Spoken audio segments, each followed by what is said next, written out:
আসসালামু আলাইকুম বন্ধুরা,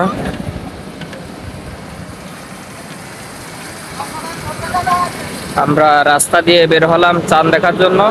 প্রিয় দর্শক, সব সাবস্ক্রাইবার এবং সকল ফলোয়ারদের ঈদ মুবারক। আপনাদের সবাইকে দেখাচ্ছি আজকে কেমন ঈদের চাঁদ উঠলো। তো এখন বাজে আপনাদের 6:50।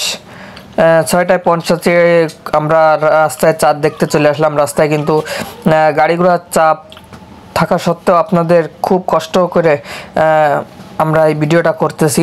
তো ভিডিওটি ভালো লাগলে অবশ্যই একটি লাইক দিবেন। আপনারা যদি এই চ্যানেল নতুন হয়ে থাকেন অবশ্যই চ্যানেলটি সাবস্ক্রাইব করবেন। প্রিয় দর্শক, আগামীকাল আমাদের খুব খুশির ঈদ। এই ঈদে সকল সাবস্ক্রাইবারকে দাওয়াত থাকলো আমাদের বাসায়, সবাই আলপেন খেয়ে যাবেন। এবং আপনারা যদি একটু আমারে দাওয়াত করেন তো আমি একটু জাতি পারি। যাই হোক, প্রিয় দর্শক, একটু মজা করলাম। তো ভিডিওটি ভালো লাগলে অবশ্যই একটি লাইক দিবেন। আসসালামু আলাইকুম ওয়া রাহমাতুল্লাহি ওয়া বারাকাতুহু।